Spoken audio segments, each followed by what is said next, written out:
Pour notre premier anniversaire, il m'a trompé, s'imaginant que je pleurais. Mais en rentrant, il n'a trouvé qu'une maison vide. La seule chose que j'ai laissée derrière moi le hantera et le plongera dans un profond désespoir. À l'heure qu'il est, mon mari, Marc, pense probablement que je suis assise à la maison, à pleurer et à l'attendre. J'ai fixé la minute qui venait d'être postée sur son compte secret sur les réseaux sociaux, les yeux complètement vides d'émotion. À la fin de la légende de son compte secondaire, il y avait un LOL moqueur. Aujourd'hui, c'est notre premier anniversaire de mariage. Sur la table de la salle à manger, devant moi, un dîner somptueux, complètement froid et intouché, est posé. Mon mari est probablement en ce moment même emmêlé dans les draps d'un lit d'hôtel de luxe avec son ex-petite amie, Juliette. Mais ils ne connaissent pas encore la vérité. Ils ne savent pas que dans quelques heures, quand Marc rentrera chez lui, l'esprit léger, toute trace de mon existence aura disparu de cet appartement parisien. Et ils ne savent certainement pas qu'un simple morceau de papier laissé sur cette table le précipitera au fond du désespoir. Les aiguilles de l'horloge murale du salon venaient de passer minuit. Le tic-tac stérile et mécanique était le seul son résonnant dans le silence de mort de la pièce. Je me suis levé lentement et j'ai regardé le repas que j'avais préparé sur la table. L'entrecôte de bœuf préférée de Marc avait perdu le beau lustre appétissant qu'elle avait quand elle sortait tout juste de la poêle. La graisse blanche s'était complètement figée. Le ragoût de côte de bœuf mijotée que j'avais passé des heures à préparer depuis ce matin était froid comme la pierre, une fine pellicule s'étant formée à sa surface. Seul le bouquet de fleurs d'anniversaire posé dans le coin de la pièce s'épanouissait avec une vitalité inhabituelle dans l'atmosphère bizarre et lourde de l'appartement. Plus tôt ce soir, alors que je mettais les dernières touches au dîner dans la cuisine, un court message texte de mon mari est arrivé. Désolé, une crise énorme vient de frapper le bureau et je dois passer la nuit. Je sais que c'est notre anniversaire et je me sens mal. Dors sans moi. Si cela avait été les premiers jours de notre mariage, j'aurais cru ces mots sans l'ombre d'un doute. J'aurais veillé tard à l'attendre, inquiète de sa santé. J'aurais répondu par texto en lui demandant s'il n'allait pas attraper froid ou s'il se forçait trop, et j'aurais préparé un déjeuner à emporter pour le lendemain matin. Mais la femme que je suis aujourd'hui n'est plus dupe de ces mensonges bon marché. Car pendant qu'il prétendait gérer une crise d'entreprise, je savais exactement où il était et ce qu'il faisait.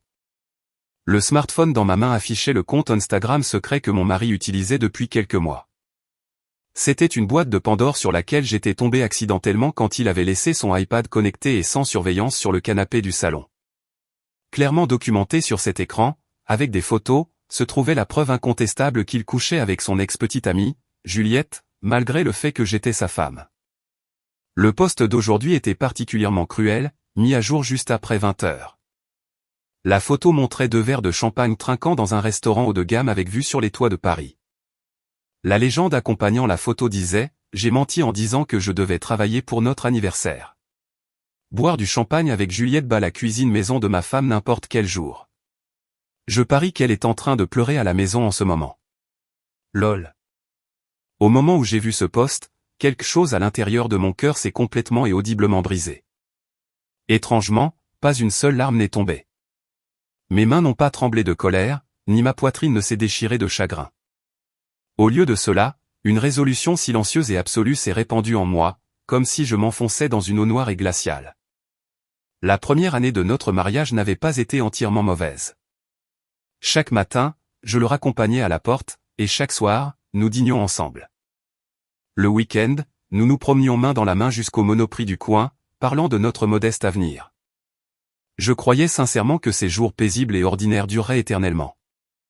Je pensais que mon mari était le partenaire idéal, toujours doux et prévenant avec moi. Mais cette douceur n'était rien de plus qu'un camouflage pour cacher sa propre culpabilité. Il y a 6 mois, les rouages de notre mariage ont commencé à se détraquer le jour où Juliette, son ex-petite amie, a été embauchée dans son entreprise en tant que cadre intermédiaire. Marc a commencé à rentrer de plus en plus tard.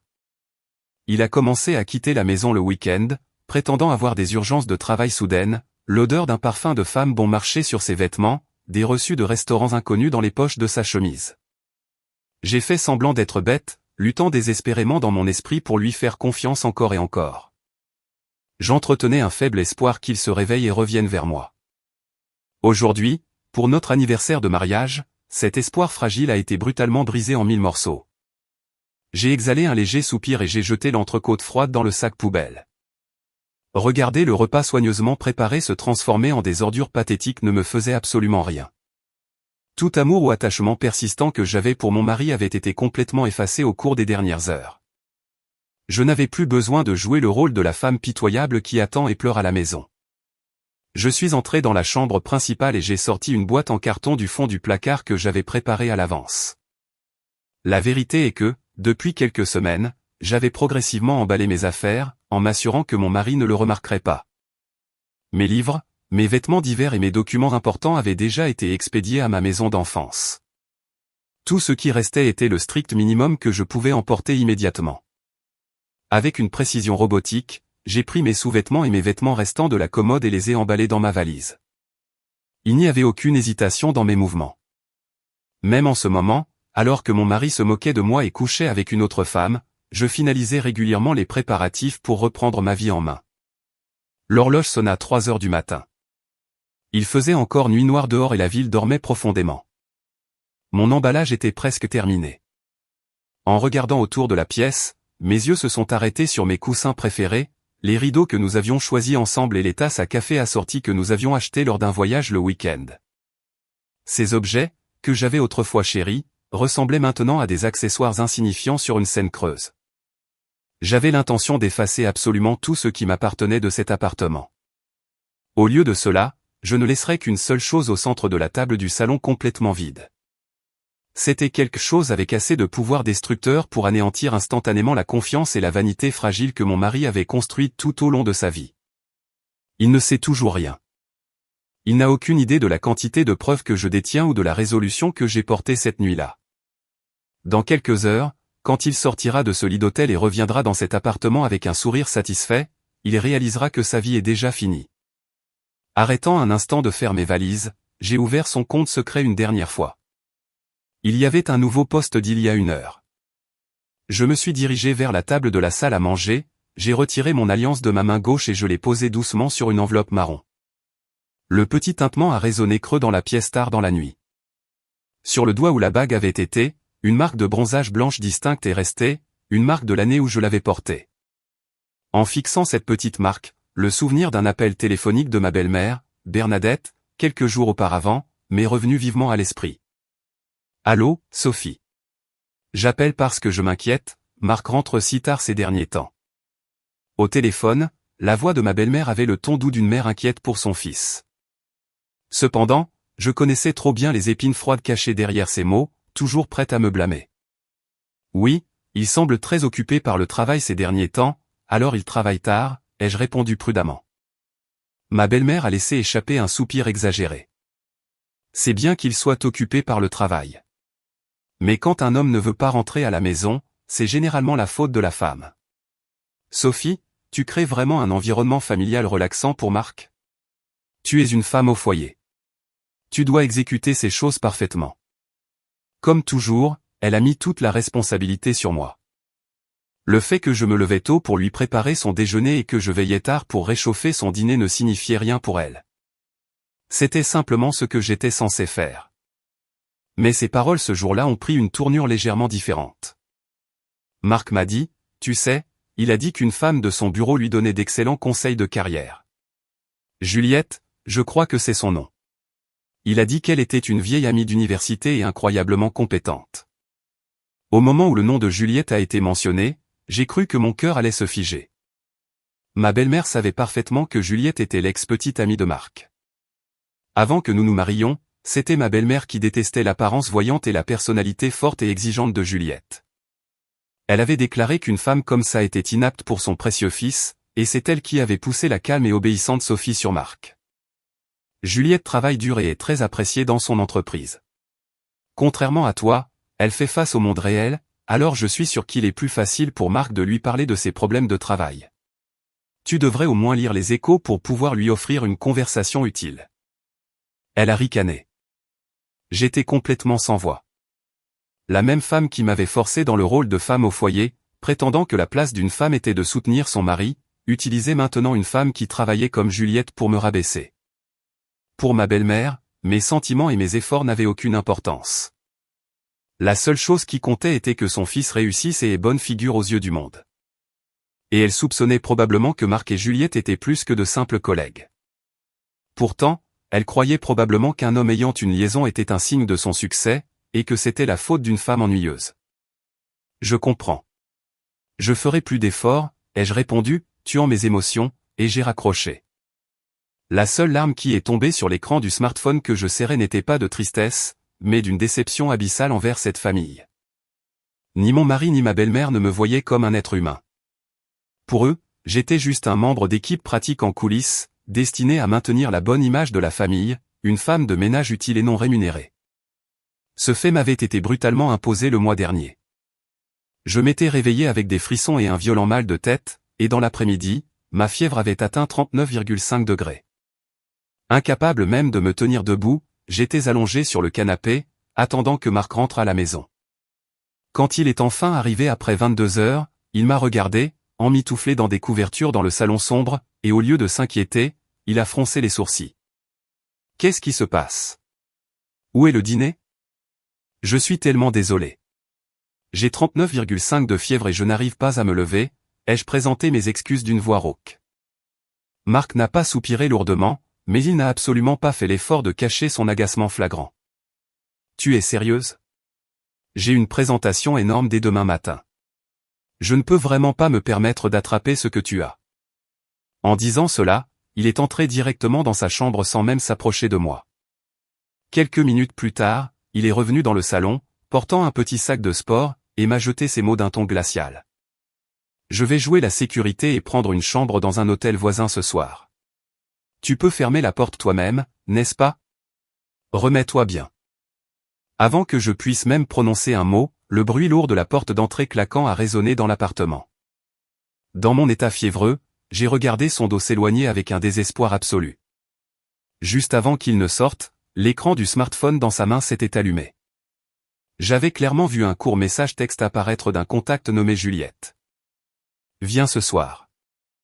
Un mari qui abandonne sa femme malade et fiévreuse seule dans leur appartement pour aller chez sa maîtresse. C'était le vrai visage de l'homme pour qui j'avais tout sacrifié au cours de l'année passée. Délirante de fièvre, j'ai pleuré toute la nuit. J'ai réalisé que tous mes efforts jusqu'à ce moment-là avaient été complètement vains. Le lendemain matin, ma fièvre étant tombée, j'ai fixé mon visage pâle dans le miroir de la salle de bain et j'ai pris une ferme décision. Il n'y avait pas de place pour moi dans cette maison, et je refusais absolument de gaspiller ma vie pour un homme comme celui-ci.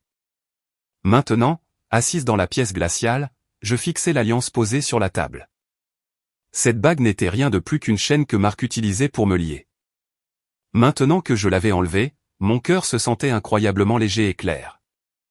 Marc et sa mère pensaient tous deux que j'étais juste une femme faible qui pleurerait et s'accrocherait à lui. Ils supposaient qu'en tant que femme au foyer sans pouvoir financier, je ne pourrais pas survivre si j'étais menacé de divorce. C'est exactement pourquoi ils m'ont sous-estimé, m'ont méprisé et m'ont traité comme un outil pratique. Mais ils commettaient une énorme erreur de calcul. Je n'avais pas seulement enduré cela en silence. Au cours des 6 derniers mois, pendant qu'ils se moquaient de moi dans mon dos, j'avais constamment fait des préparatifs pour me protéger. J'ai ouvert le tiroir intégré du salon et j'ai sorti un petit coffre-fort caché tout au fond. À l'intérieur se trouvait un dossier contenant des relevés bancaires officiels à mon nom, quelque chose dont Marc n'avait absolument aucune idée de l'existence. Ce compte était mon atout ultime, la chose même qui briserait son arrogance de fond en comble. Je l'ai ouvert et j'ai fixé silencieusement le solde final imprimé à l'intérieur, à côté du nom d'une société, Gestion Immobilière Durand. Ma famille n'avait jamais semblé riche en surface. Cependant, mon père, décédé il y a quelques années, dirigeait une entreprise immobilière solide comme le roc dans notre région d'origine, et il m'a légué toute l'entreprise, ses droits et ses actifs, à moi, son unique enfant. Garde cette richesse secrète de l'homme que tu épouses pendant un certain temps. Tu dois observer attentivement s'il est un homme qui aime Sophie pour ce qu'elle est, et non pour son argent ou son pédigré. Suivant les paroles que mon père m'avait laissées sur son lit de mort, je n'avais jamais dit à Marc ou à sa mère que ma famille était riche. À cause de cela, ma belle-mère me traitait comme une femme au foyer misérable et sans le sou. Et Marc n'a jamais caché son attitude de droit, agissant toujours comme le grand pourvoyeur. Une fois, quand j'ai raté une promotion au supermarché et que j'ai acheté des légumes biologiques légèrement plus chers, Marc m'a regardé avec un profond déplaisir et m'a réprimandé froidement. Sophie, tu ne connais pas la difficulté de gagner un salaire dans le monde réel, alors tu n'as aucun problème à gaspiller de l'argent comme ça. En tant que femme au foyer, ton travail est d'économiser chaque centime et de protéger l'argent que je gagne. À l'époque, je n'ai pas riposté. J'ai juste baissé la tête en silence. Mais la femme que je suis aujourd'hui sait que l'homme qui m'a craché ces mots dépensait secrètement 10 fois ce montant pour une autre femme. Si je leur montrais ce compte bancaire, ils changeraient instantanément d'attitude et viendraient ramper jusqu'à moi. Mais je n'utiliserai jamais cet argent pour eux. L'événement qui m'a vraiment fait prendre conscience de la cruelle réalité et solidifier ma résolution de partir s'est produit il y a 3 mois. C'était un après-midi pluvieux. Marc s'était précipité hors de la maison ce matin-là, prétendant qu'il avait une importante réunion du conseil d'administration. Cependant, il avait, de manière inhabituelle, oublié son iPad personnel, celui qu'il gardait si jalousement qu'il l'emmenait même dans la salle de bain, coincé entre les coussins du canapé. Normalement, je n'aurais jamais fouillé dans les affaires de quelqu'un d'autre, mais à ce moment-là, je ne pouvais tout simplement pas détourner le regard d'une notification qui est apparue brillamment à l'écran. La nuit dernière était incroyable. Ta femme ne se doute de rien, n'est-ce pas? L'expéditeur était Juliette. Au moment où j'ai vu ce court message, mon cœur s'est mis à battre comme une alarme frénétique, et je me souviens encore comment mes doigts ont commencé à trembler. La nuit dernière, Marc était rentré à 2 heures du matin, affirmant qu'un dîner avec un client avait duré longtemps. Il sentait l'alcool, mais je compatissais à son travail acharné. Je lui avais préparé du thé chaud et lui avais frotté le dos. Comment a-t-il reçu ma gentillesse à ce moment-là? Riait-il intérieurement de la femme idiote si facilement trompée? Alors que le bruit de la pluie battait contre la vitre, j'ai inconsciemment touché la tablette avec des mains tremblantes. Elle était verrouillée par un code. Après avoir hésité un instant, j'ai tapé une combinaison de l'anniversaire de Marc et de l'anniversaire de son chien d'enfance, trahissant mon attente qu'il n'utiliserait pas un code aussi simple. L'écran s'est déverrouillé instantanément. Les heures qui ont suivi ont été un cauchemar suffocant. L'application de messagerie débordait de plaintes à mon sujet et de mots doux pour Juliette. La nourriture de Sophie est si fade. Ta cuisine est la meilleure, Jess. Même ma mère dit qu'elle aimerait que tu sois sa belle-fille au lieu de Sophie. Cette femme n'est qu'une femme de ménage glorifiée. Leurs échanges étaient trop profonds et malveillants pour être ignorés comme une simple liaison. C'était comme s'ils consommaient mon existence pour leur propre divertissement, prenant un plaisir pur à me piétiner.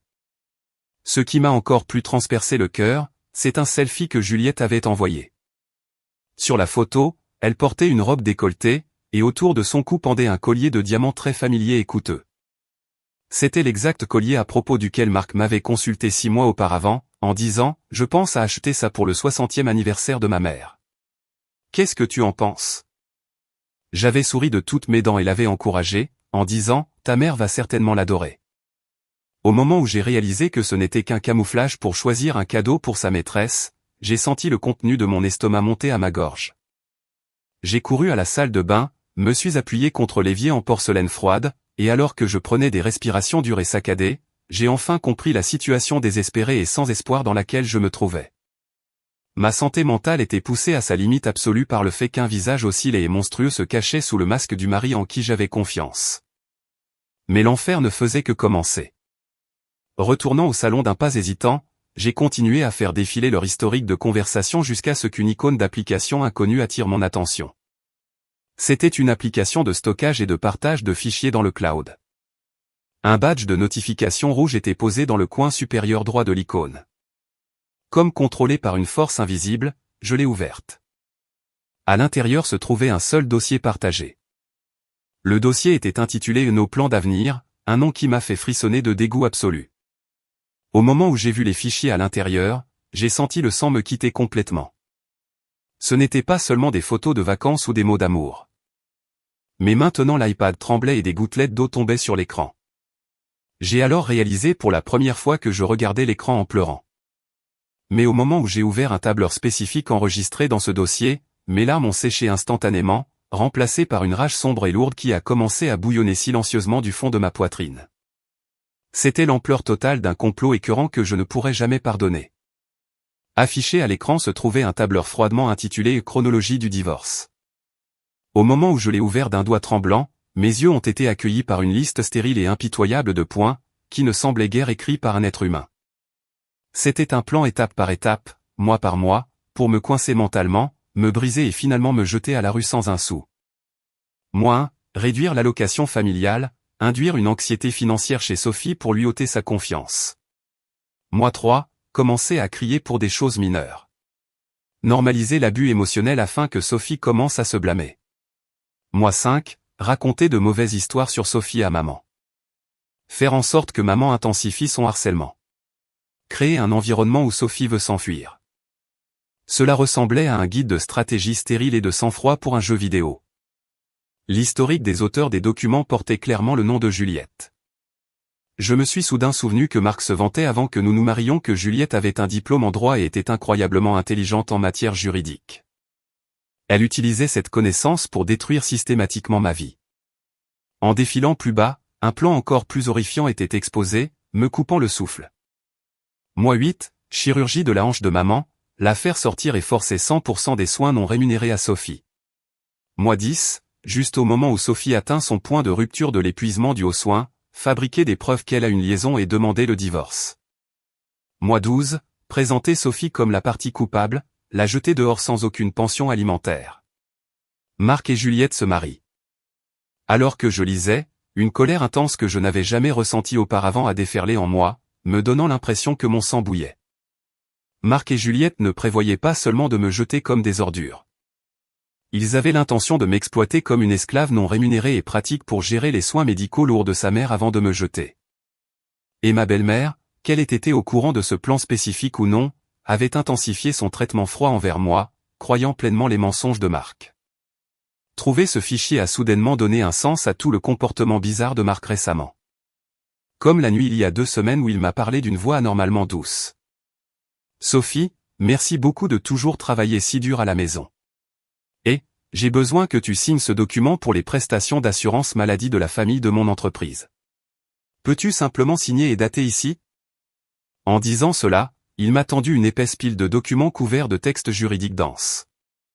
Normalement, j'aurais pu lui faire confiance et signer sans hésiter. Cependant, en tant que successeur de l'entreprise de mon défunt père, mon avocat d'entreprise m'avait strictement averti de ne jamais signer négligemment des documents impliquant un jargon juridique. Je suis désolé. Cela te dérange si je le lis un peu d'abord? Au moment où j'ai dit cela, le sourire a disparu du visage de Marc, et je l'ai entendu pousser un grognement fort et frustré. Tu dis que tu ne me fais pas confiance? Ne fais pas l'intelligente alors que tu n'es qu'une femme au foyer. Oublie ça. J'en ai besoin pour demain, alors tu ferais mieux de signer. Il a arraché les papiers avec rage et s'est enfermé dans la chambre. Avec le recul, il était aveuglément évident que ces documents étaient une sorte de contrat contraignant destiné à m'imposer des conditions désavantageuses. Une sueur froide a coulé le long de ma colonne vertébrale, en pensant à ce qui se serait passé si je l'avais signé à l'aveuglette. J'ai même trouvé des fichiers audio de leur conversation sur la tablette. En appuyant sur lecture avec hésitation, les rires de Marc et Juliette ont résonné dans le salon silencieux. Marc, c'est tellement hilarant que ta femme croit encore que tu l'aimes. C'est juste une idiote naïve qui ne sait pas comment le monde fonctionne. Si j'agis juste un tout petit peu gentiment, elle remue la queue comme un chien heureux. C'est la parfaite pion, une femme de ménage gratuite et une infirmière gratuite. C'est génial. Virons-la bientôt et faisons de cet appartement notre nouvelle demeure. Nous pourrons aussi acheter de nouveaux meubles. En écoutant la conversation vulgaire et superficielle de 2 personnes qui croyaient réellement être des génies, les larmes ont complètement disparu de mes yeux. À leur place, une résolution aussi froide que la glace s'est solidifiée dans ma poitrine. Je n'avais pas le temps d'être triste. Je ne suis pas une femme faible qui pleure jusqu'à s'endormir et se fait jeter exactement comme il l'avait prévu. J'ai sorti mon propre smartphone et j'ai commencé à prendre des photos de chaque chose, l'emploi du temps, les fichiers audio, l'historique des messages. Juste pour être sûr, j'ai transféré toutes les données vers mon propre serveur cloud sécurisé, les préservant comme des preuves indestructibles. Dans le salon, avec le bruit de la pluie résonnant doucement, je travaillais méthodiquement, éclairé seulement par la lumière pâle de l'écran. À ce moment-là, je pense que je suis devenu comme une machine dépourvue de toute émotion. Après avoir sauvegardé chaque donnée, j'ai remis l'iPad à son état précédent exact et l'ai glissé discrètement dans l'espace entre les coussins du canapé. Le lendemain matin, Marc s'est réveillé en agissant complètement normalement, visiblement soulagé que sa tablette soit en sécurité. Quand il m'a fait un sourire rafraîchissant et a dit « Je pars travailler dur pour nous aujourd'hui encore ». J'ai souri discrètement dans mon cœur. Tu crois que tu me trompes, mais celui qui danse vraiment sur un fil, c'est toi. À partir de ce jour, mes préparatifs pour une contre-attaque ont commencé. J'ai contacté Maître Dubois, un avocat brillant et à l'esprit vif qui avait travaillé pour ma famille depuis l'époque de mon père, et j'ai commencé à tenir des consultations secrètes avec lui. Et puis vint aujourd'hui, notre premier anniversaire de mariage. La dernière entrée sur ce tableur lisait « Premier anniversaire, mentir en disant qu'on travaille tard et fêter avec Juliette dans un hôtel de luxe. Laisser Sophie manger un misérable dîner froid seul. Ce sera le rituel de notre nouveau départ. » En ce moment, ils sont probablement ivres du doux vin de la victoire, croyant que ce plan progresse sans accroc. Mais il y a un fait qu'ils ignorent. J'ai déjà utilisé des ressources au-delà de leurs imaginations les plus folles pour couper complètement toute leur voie d'évasion. Fixant le solde bancaire sur la table, je me suis levé discrètement et j'ai marché vers la porte du salon. L'emballage était terminé. Il ne restait que les dernières touches. J'ai pris un morceau de papier spécifique de mon sac, un rédigé avec mon avocat, et je l'ai placé en plein centre de la table. En regardant les mots impitoyables et froids écrits sur ce papier, j'ai imaginé l'expression de Marc demain matin. Le simple fait de le visualiser a fait monter un rire discret du fond de ma poitrine, impossible à réprimer. L'horloge allait sonner 4 heures du matin. Regardant les quelques feuilles de papier posées sur la table silencieuse du salon, des documents que j'avais rédigés avec Maître Dubois, impitoyables à la perfection, je repensais à la bataille solitaire de ces derniers mois. C'était le lendemain de la découverte de cette chronologie horrifiante du divorce sur l'iPad. J'ai menti à mon mari en disant que j'allais à une grande vente de produits d'épicerie, j'ai pris le train pour le centre-ville et je me suis dirigé directement vers le cabinet de Maître Dubois. Maître Dubois a la soixantaine, les cheveux grisonnants et une expression généralement douce, mais quand il s'agit de travail, il possède un esprit d'une acuité exceptionnelle qui n'admet absolument aucun compromis. Assise sur le canapé en cuir moelleux de son bureau, j'ai sorti mon téléphone d'une main tremblante et je lui ai tout montré. « Maître Dubois, que dois-je faire ? Je me sens si pathétique de lui avoir fait confiance, ai-je dit, regardant mes genoux. J'ai vu le regard doux disparaître du visage de Maître Dubois, remplacé par un profond froncement de sourcils. « Sophie, vous avez fait un travail incroyable en endurant cela seule et en me l'apportant. Cela a dû être une agonie, mais vous n'avez absolument rien à avoir honte. Ceux qui devraient avoir honte sont votre mari et sa maîtresse, qui ont profité de votre gentillesse pour comploter quelque chose d'aussi méprisable. Ce n'est pas seulement de l'infidélité. C'est un abus psychologique très malveillant. » À ces paroles puissantes, la tension que j'avais retenue s'est brisée, et j'ai fondu en larmes, sanglotant. Le fait que quelqu'un valide ma douleur m'a fait sentir que je pouvais enfin respirer à nouveau. Après avoir pleuré et m'être calmé, Maître Dubois m'a tendu un verre d'eau froide et a discrètement commencé à esquisser notre stratégie. Même si l'autre partie est une femme qui connaît un peu la loi, nous n'avons rien à craindre.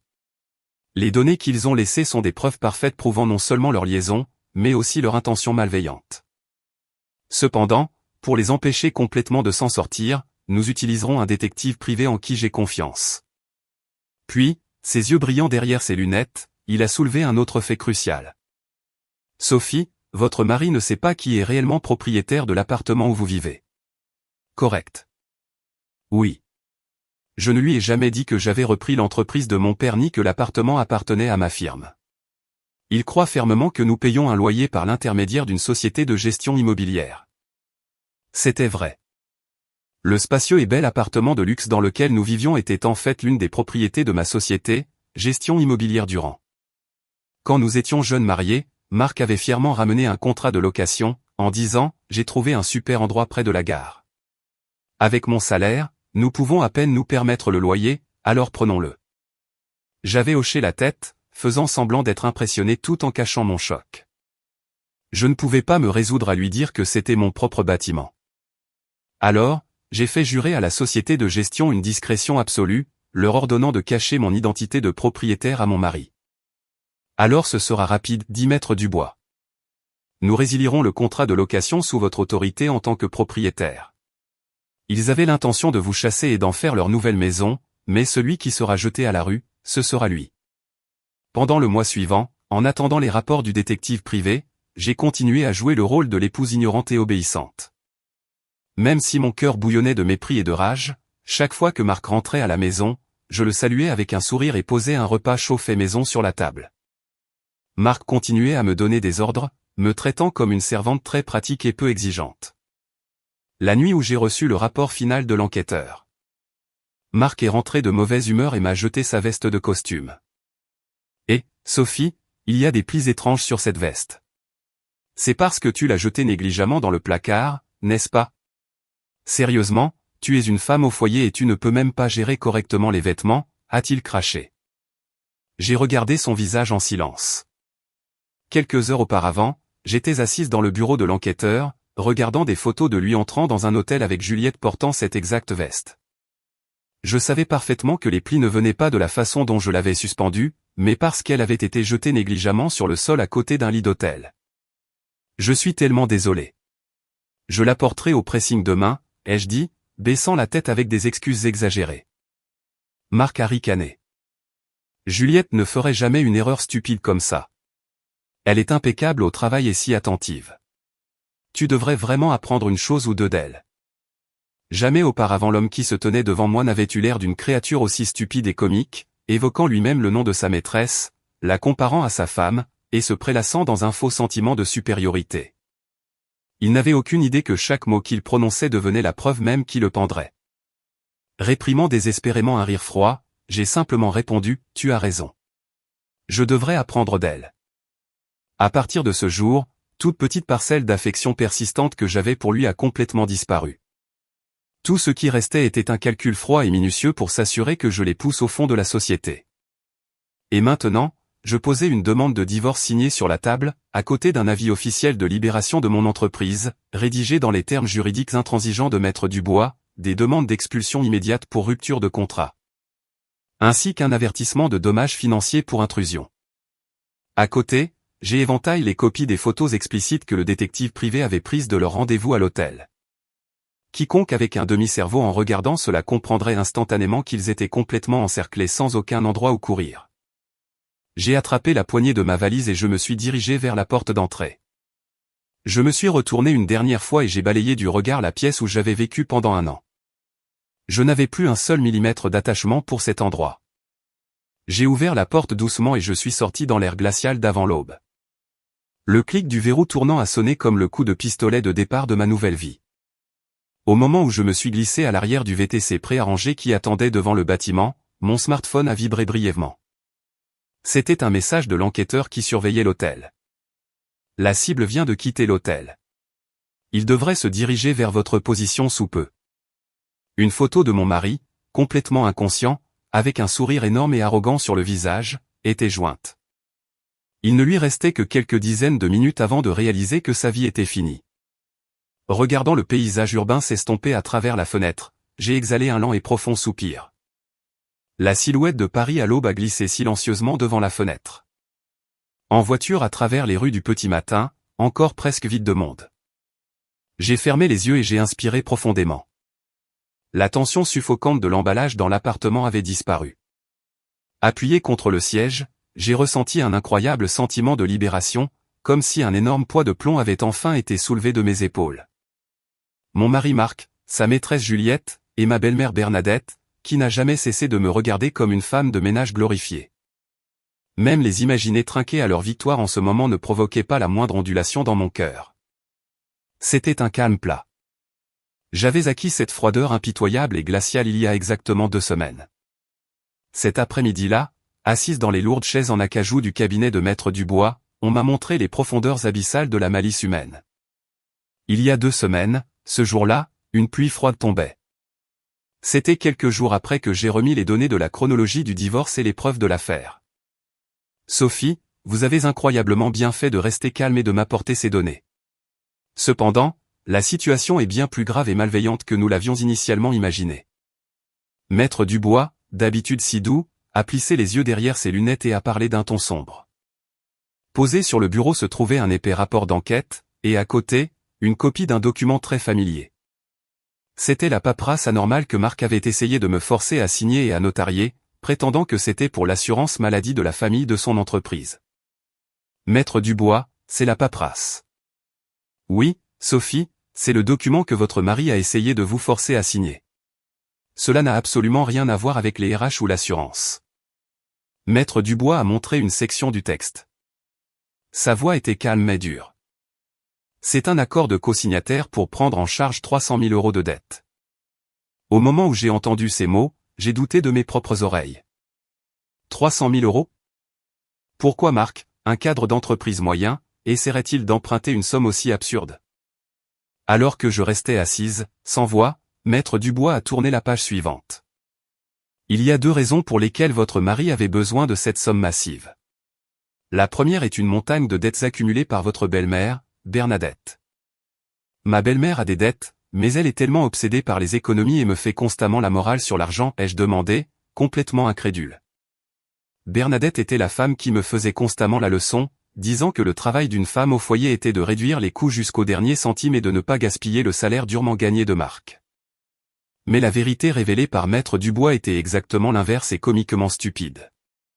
Bernadette achetait secrètement des sacs de créateurs haut de gamme, des bijoux et des vêtements de luxe pour se montrer aux femmes de son quartier et de son club de campagne, cachant tout à son mari et à ses proches.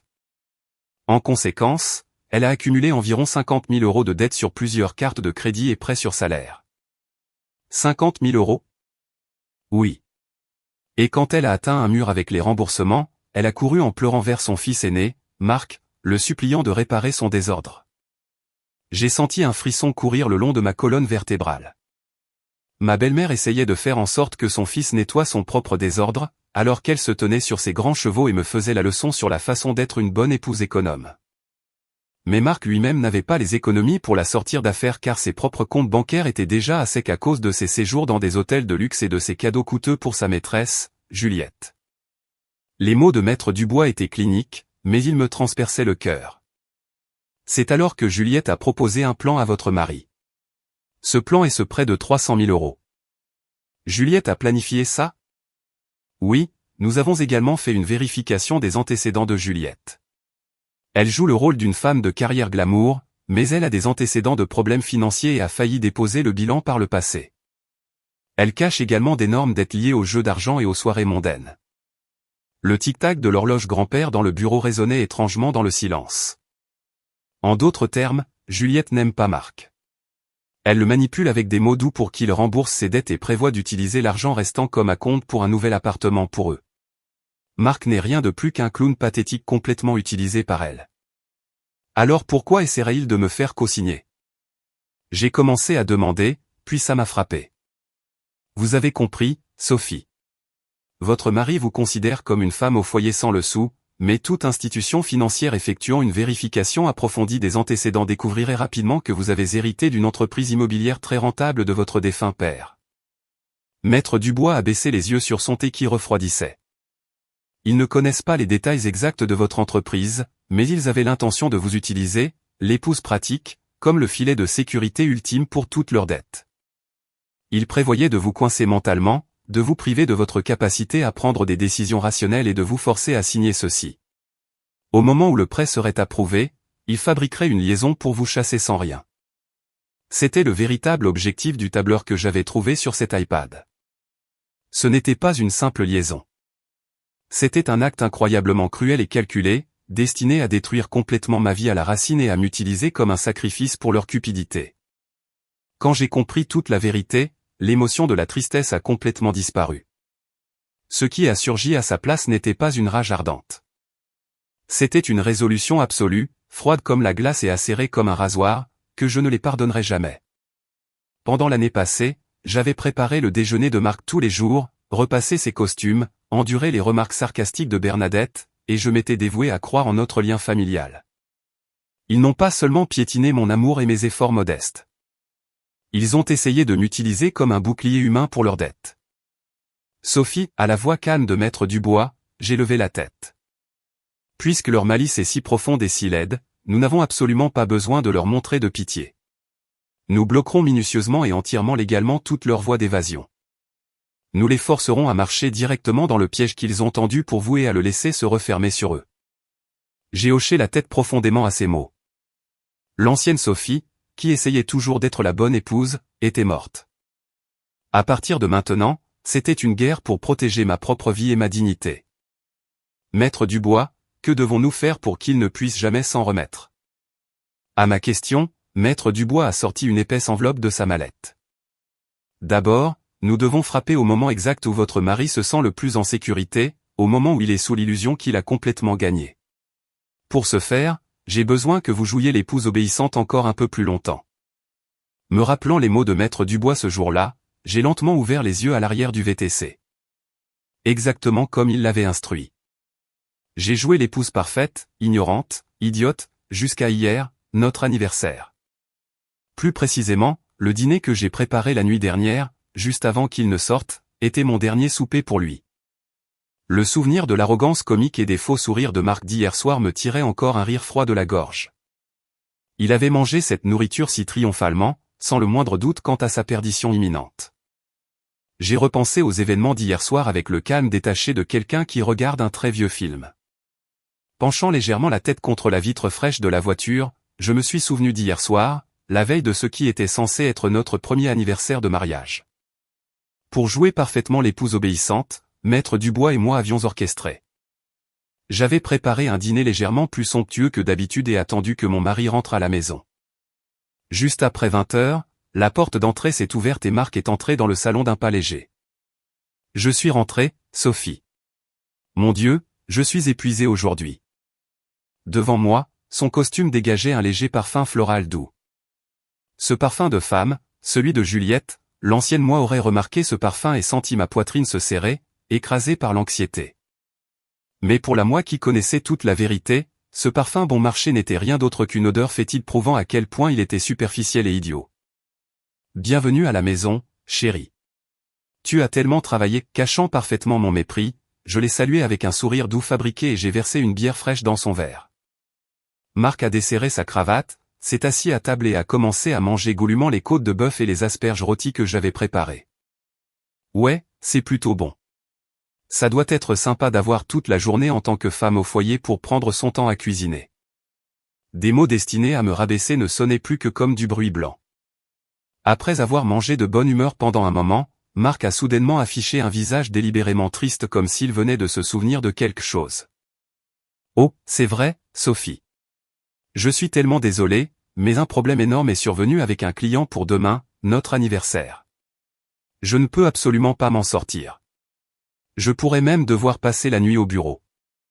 J'ai arrêté ma fourchette et j'ai pris l'expression choquée et dévastée que j'avais pratiquée. Quoi? Mais nous avions une réservation à ce restaurant du centre-ville.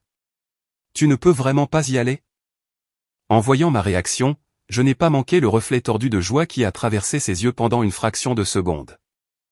Il se prélassait dans un complexe de supériorité, satisfaisant son besoin de contrôle en me rendant triste. Je suis désolé. J'ai aussi envie d'y aller, mais je suis le chef de projet. Je ne peux pas simplement me désister. Je travaille si dur pour notre famille, alors s'il te plaît, comprends. C'était exactement comme écrit sur le tableur. Mentir en disant qu'on travaille tard et fêter avec Juliette dans un hôtel de luxe.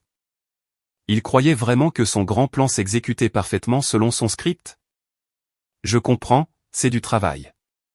On ne peut rien y faire. S'il te plaît, ne te force pas trop. Quand j'ai hoché la tête en silence, Marc a eu l'air soulagé puis a affiché un mince sourire narquois qui se moquait de moi du fond de son cœur. Merci. Tu es toujours si compréhensive. Ça aide vraiment.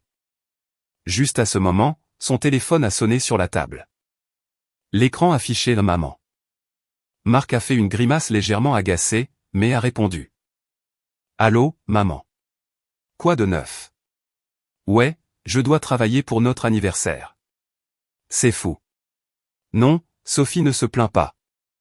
La voix de ma belle-mère qui fuyait à travers le récepteur montrait qu'elle avait complètement cru le mensonge de son fils et qu'elle était entièrement prête à m'attaquer.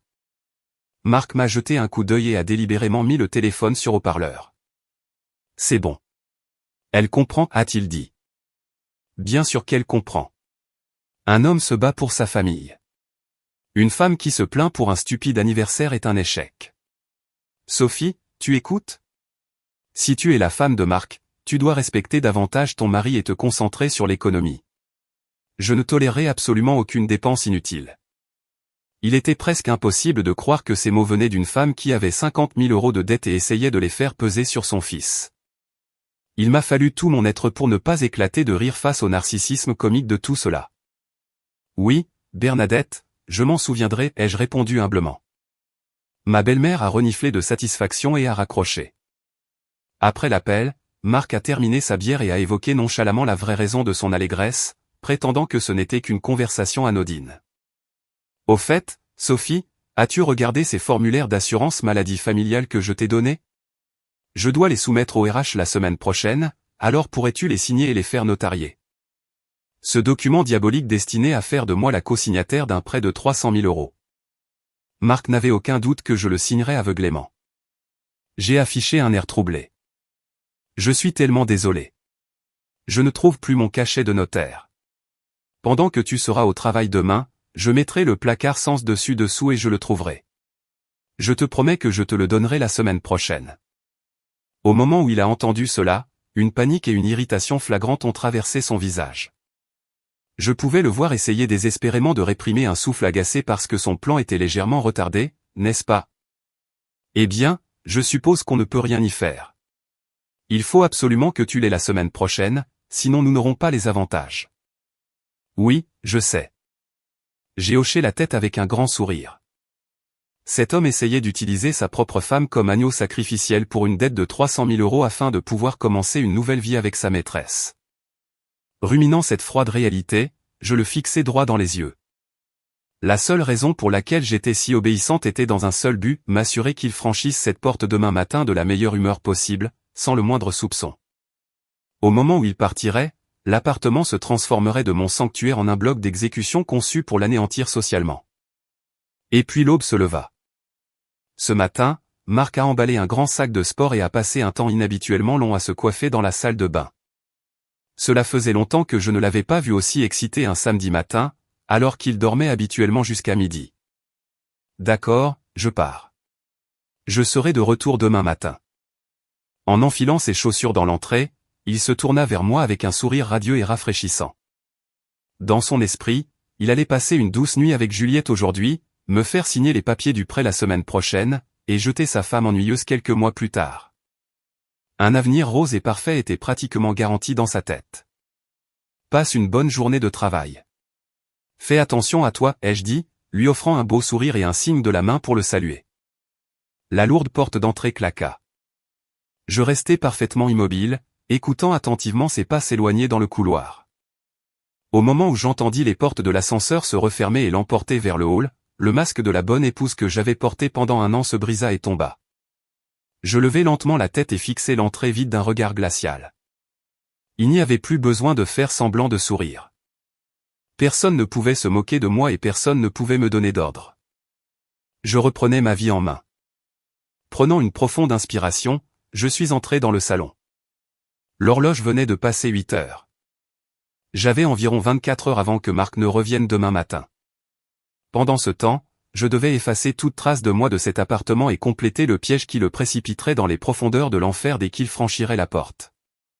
J'ai retroussé mes manches et j'ai ouvert les cartons aplatis que j'avais cachés dans le coin du salon. Il était temps que la contre-attaque commence. À 8 heures, la porte d'entrée se referma et le verrou claqua.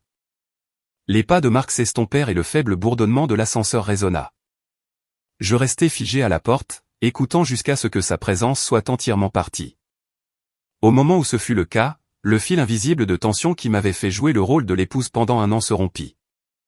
Aujourd'hui, pour notre premier anniversaire, était le jour où j'effaçais complètement l'existence de Sophie de cette maison. Seul dans le salon silencieux, j'ai pris une grande inspiration et j'ai commencé à assembler les cartons.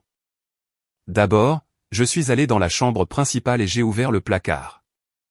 Mes vêtements importants, mes sacs de créateur et mes documents de travail avaient déjà été envoyés, pièce par pièce, à ma maison de famille. Il ne restait que quelques jours de vêtements décontractés. Je les ai jetés négligemment dans ma valise, laissant la moitié droite du placard comme un trou béant. Seuls les costumes et chemises de Marc y pendaient, l'air pathétique dans la lumière du matin. C'était comme une prémonition de l'avenir solitaire et misérable qui attendait leur propriétaire. Ensuite, la salle de bain principale. Du porte-brosse à dents en verre que nous utilisions ensemble, j'ai sorti ma brosse à dents rouge et je l'ai jetée à la poubelle. Mes produits de soins et mes élastiques à cheveux cachés derrière le miroir sont tous allés dans un sac poubelle noir. Seule sa brosse à dents bleue et son eau de Cologne pour homme restaient là, complètement isolés. De retour dans le salon, j'ai décroché notre photo de mariage encadrée du mur. Moi souriant dans une robe d'un blanc pur et Marc me serrant contre lui avec un regard doux. À l'époque, je croyais vraiment qu'il me protégerait pour toujours et construirait une famille chaleureuse avec moi. Mais maintenant, cette photo n'était rien de plus qu'une preuve d'une escroquerie. J'ai ouvert l'arrière du cadre, j'ai retiré la photo et, sans une seconde d'hésitation, je l'ai déchirée en plein milieu. Déchirement. Le bruit sec et aigu a résonné dans la pièce silencieuse. Sur la photo déchirée, le faux sourire de Marc avait l'air horriblement déformé. Dans l'après-midi, j'ai commencé à nettoyer en profondeur tout l'appartement. J'ai ciré les parquets, poli les fenêtres et frotté la graisse de la hotte de cuisine.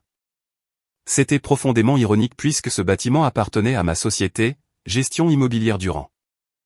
C'était essentiellement la propriétaire qui faisait le ménage de déménagement elle-même. Pendant le nettoyage, j'ai trouvé une paire de montres assorties bon marché que Marc nous avait achetées un an auparavant, rangées au fond d'un tiroir. Un jour, je t'achèterai une bien meilleure montre. Tiens bon avec celle-ci jusqu'à ce moment-là. Je me suis souvenu de son sourire timide de ce jour-là. Et pendant une fraction de seconde, une petite pointe de douleur a traversé ma poitrine. Mais la douleur s'est instantanément dissoute en glace car je savais, d'après le rapport du détective, que l'homme qui avait dit cela achetait actuellement à sa maîtresse des colliers et des montres de créateur à 1000 €. J'ai jeté les montres directement à la poubelle. Pas un seul millimètre d'attachement à ces souvenirs passés ne subsistait en moi. Alors que le soir approchait et que le ciel dehors s'assombrissait, je me suis tenu dans la cuisine et j'ai sorti du réfrigérateur les ingrédients coûteux d'une entrecôte et de côte de bœuf. Pourquoi se donner la peine de cuisiner un énorme repas quand j'étais sur le point de partir pour toujours? Parce que c'était un accessoire de scène cruelle. Il était conçu pour faire halluciner Marc, dès qu'il entrerait, que sa femme dévouée avait préparé un dîner d'anniversaire et l'avait attendu. L'entrecôte coûteuse a grésillé bruyamment dans la poêle. Sur le brûleur adjacent, un riche ragoût de côte de bœuf au vin rouge bouillonnait. L'arôme appétissant qui remplissait la pièce était l'image exacte du foyer chaleureux dont nous avions autrefois rêvé. Je me suis souvenu comment Marc mangeait ma nourriture avec un grand sourire quand nous étions jeunes mariés. Mais derrière ce sourire, il riait, disant « Ma nourriture était fade, et celle de Juliette était meilleure ». Avec une expression vide, j'ai éteint la cuisinière et j'ai joliment dressé la nourriture sur notre meilleure porcelaine.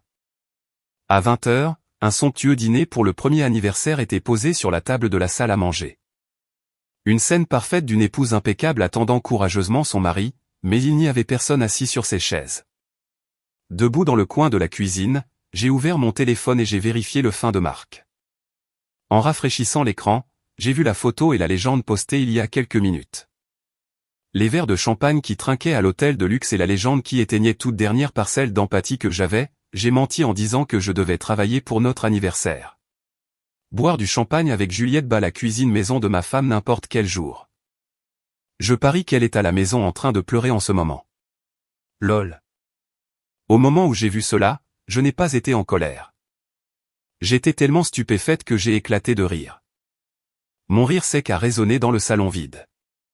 Il croyait sincèrement que j'étais assise dans cet appartement froid, à pleurer à chaudes larmes, à l'attendre. Il se prélassait dans sa supériorité, imaginant une épouse pitoyable qu'il aimait trop.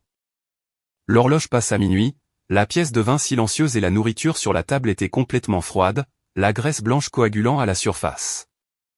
J'ai posé ma valise près de la porte d'entrée et j'ai commencé ma dernière tâche de minuit. Juste au centre de la table à manger, entre les assiettes froides, j'ai joliment disposé les documents. D'abord, les papiers du divorce, entièrement signés et datés par moi. Ensuite, une copie de l'accord de prêt co-signataire de 300 000 € qu'il avait essayé de me faire signer.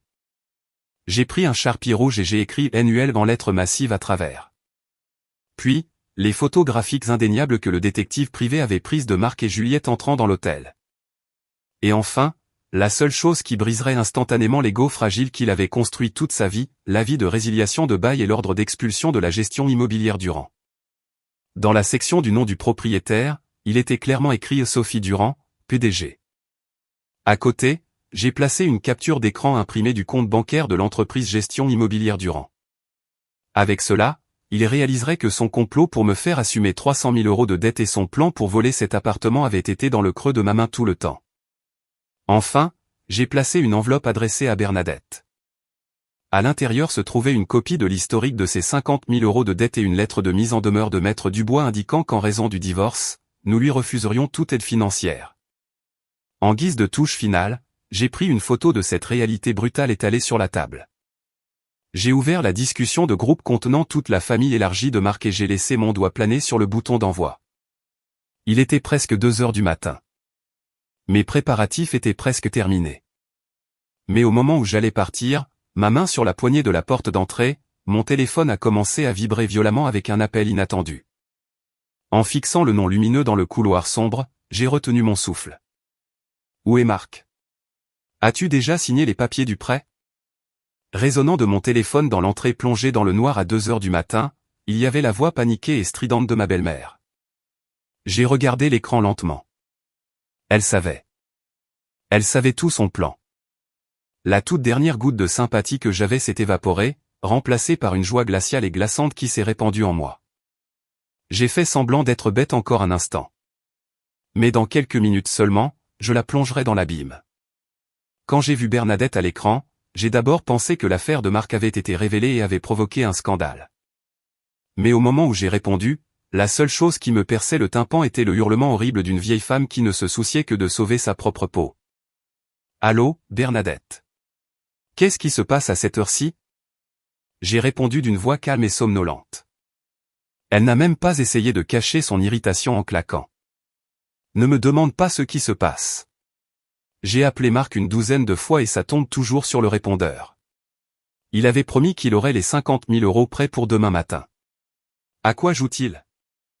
En entendant cela, les dernières pièces du puzzle se sont emboîtées. La date limite pour l'énorme dette de Bernadette était demain. Si la dette qu'elle avait secrètement contractée derrière le dos de son mari était révélée. Son mari strict et obsédé par l'image la jetterait sans aucun doute à la rue. 50 000 €? Bernadette, de quoi parles-tu? Marc est au bureau. Il a eu une crise énorme et a dû rester la nuit. Quand j'ai fait semblant d'être bête, elle a claqué sa langue, ses vraies couleurs arrogantes complètement exposées. Tu es vraiment aussi ignorante? Appelle Marc tout de suite. Il m'a dit qu'une femme lente et stupide comme toi signerait facilement les papiers pour un prêt de 300 000 € s'il mentait juste et disait que c'était pour l'assurance familiale.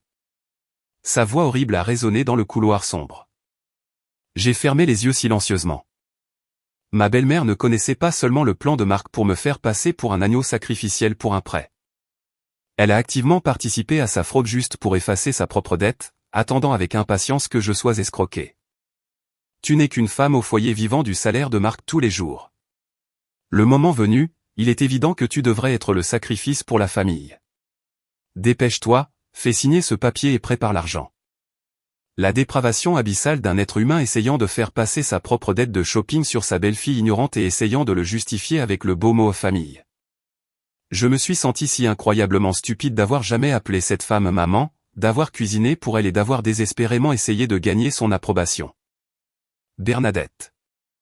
Le ton de ma voix a baissé d'une octave. La belle-fille obéissante avait complètement disparu. Qu'est-ce que tu veux dire? Appelez Marc. Marc n'est pas au bureau.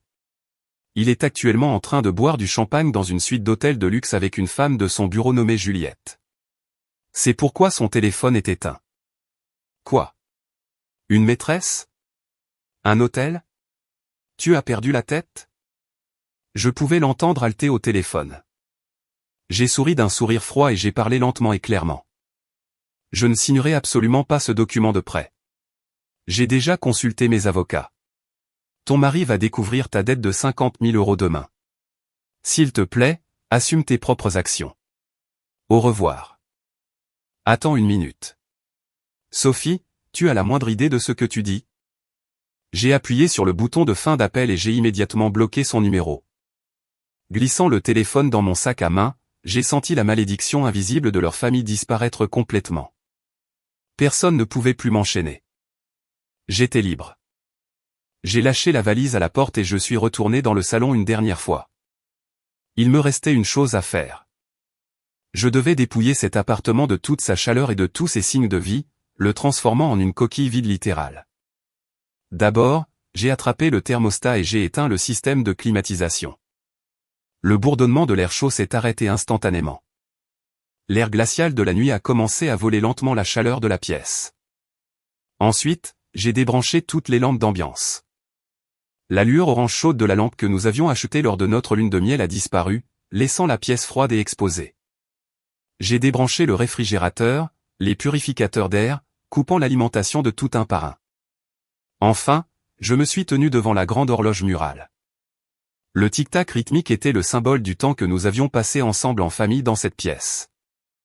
J'ai tendu le bras, je l'ai décroché du mur et j'ai retiré les piles. Au moment où je l'ai fait, tout son a disparu de l'appartement. Un silence si absolu qu'il m'a fait tinter les oreilles. L'atmosphère chaleureuse d'une maison où une femme préparait le dîner et attendait que quelqu'un revienne était introuvable. Tout ce qui restait était un espace glacial entouré de cloisons sèches stériles, une véritable coquille vide dépourvue d'âme. Demain matin, Marc ouvrira cette porte. Il dira « Je suis rentré » d'une voix triomphante, croyant pleinement que sa femme aux yeux rougis et en pleurs le saluera dans un appartement chaleureux.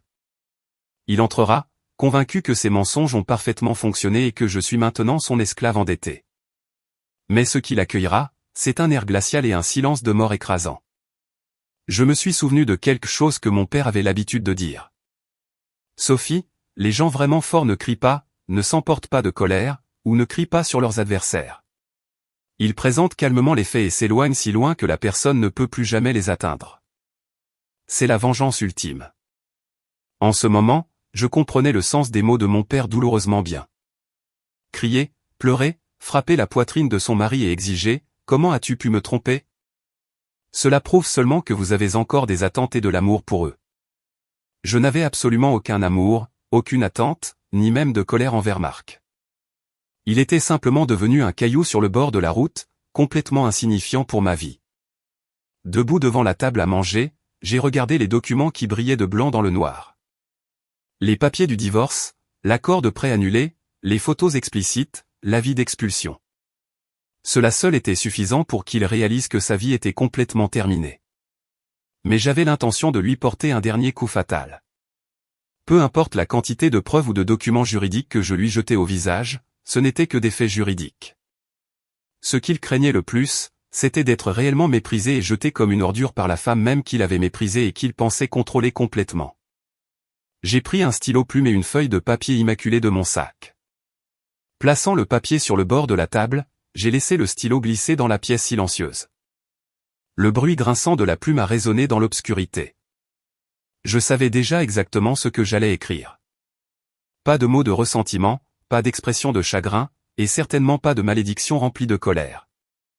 Juste quelques courtes phrases conçues pour briser sa fierté fragile en deux et lui faire goûter une misère dont il ne pourrait jamais se remettre. Quand j'ai fini d'écrire, j'ai placé la lettre en plein centre de la table, l'endroit le plus visible. Ce serait la toute dernière chose que Marc lirait au milieu de la scène qui lui était laissée. C'était la sentence de mort pour sa vie telle qu'il la connaissait. Sans la moindre hésitation, j'ai marché vers la porte et j'ai attrapé ma valise. Quand il lira ça, je me demande quel genre de cri il laissera échapper. En plein milieu de la table, entre le steak froid et le ragoût, était posée la lettre blanche et impeccable. J'ai écrit seulement les faits froids et durs, dénués de toute émotion. Marc, joyeux premier anniversaire. Je suis sûr que le champagne que tu as bu avec Juliette dans la suite de luxe surplombant la ville était délicieux. S'il te plaît, examine les documents sur la table. Je sais tout sur le prêt de 300 000 € que tu as essayé de me faire porter et la dette de 50 000 € de ta mère. J'ai beaucoup aimé lire le tableur chronologie du divorce dans ton Google Drive partagé. Les papiers du divorce sont déjà signés et datés par moi. Toutes les preuves de ton infidélité ont été remises à mes avocats. Toi et Juliette serez formellement notifiés d'une plainte pour dommages et intérêts sous peu. De plus, concernant cet appartement que tu as loué si fièrement, ce bâtiment appartient à Gestion Immobilière Durand, l'entreprise de mon défunt père. Je suis la PDG de cette entreprise. Par mon autorité en tant que propriétaire, ton bail a été résilié. À partir d'aujourd'hui, tu es en situation d'intrusion, alors fais tes valises et quitte les lieux immédiatement. PS, j'ai aimé lire ton compte Instagram secret tous les jours. Je me demande lequel de nous pleure en ce moment. Ne te montre plus jamais à moi. Au revoir. J'ai plié la lettre en deux, j'ai écrit à Marc sur le devant et je l'ai posé doucement sur les papiers du divorce. Mon travail ici était entièrement terminé. Je me suis levé lentement, j'ai tiré ma valise et je suis sorti par la porte d'entrée. J'ai jeté un dernier regard sur l'appartement silencieux. L'électricité était coupée. L'horloge était arrêtée. Il n'y avait plus un seul fragment de l'illusion d'une famille dans cet espace. J'ai doucement ouvert la porte et je suis sorti. Le vent glacial d'avant l'aube a caressé doucement mes joues chaudes. Clac. La lourde porte métallique s'est refermée. J'ai mis ma clé dans la serrure, l'ai tournée avec un clic sonore, et j'ai verrouillé le pêne dormant. Puis j'ai laissé tomber la clé dans la fente à courrier à côté de la porte. Le petit cliquetis du métal frappant le métal a signalé que le premier acte de ma vie de 30 ans en tant que Sophie Durand était officiellement terminé. En montant dans le VTC qui attendait devant, le chauffeur est parti doucement. En regardant par la fenêtre, le ciel à l'est passait d'un violet sombre et contusionné à un orange éclatant. La ville de Paris allait accueillir un nouveau jour. Pendant l'année passée, j'avais vécu dans un coin de cette ville, retenant mon souffle, marchant sur la pointe des pieds selon les humeurs de mon mari, et endurant les insultes de ma belle-mère, croyant que si je tenais bon, nous construirions une famille chaleureuse. Mais la chose que je devais vraiment protéger n'était pas une famille construite sur des mensonges, c'était ma propre dignité. Plissant les yeux face au soleil levant, j'ai souri d'un sourire authentique et naturel pour la première fois depuis des mois. Le nœud lourd comme du plomb au fond de ma poitrine avait disparu, et j'ai senti l'air frais et pur remplir chaque recoin de mes poumons. Ma nouvelle vie commence maintenant. Dans la suite de luxe d'un hôtel du centre-ville, Marc s'est réveillé lentement au soleil éclatant qui filtrait à travers les épais rideaux occultants. Sur le lit blanc moelleux à côté de lui, Juliette, fraîchement sortie de la douche et vêtue d'un peignoir, sirotait un café du service en chambre. « Bonjour. La nuit dernière était incroyable, dit Juliette, repoussant ses longs cheveux d'un sourire séducteur. Marc s'est étiré grandement et s'est assis. « Oui, bonjour. Mon Dieu, je suis toujours le plus détendu quand je suis avec toi. » Retourner à cet appartement étouffant et si déprimant. Juliette a ricané. « Tiens bon encore un peu. Tu vas faire signer les papiers du prêt à ta femme aujourd'hui, n'est-ce pas? » « Oh, je gère ça. » Quand je lui ai dit hier soir que je devais travailler, elle est devenue toute docile et a dit « Ne travaille pas trop dur. » Elle est si facile à manipuler. Si je rentre à la maison avec un gâteau bon marché du supermarché, elle va probablement pleurer de joie et signer tout ce que je veux. Ivre de son propre scénario impeccable, Marc est sorti du lit.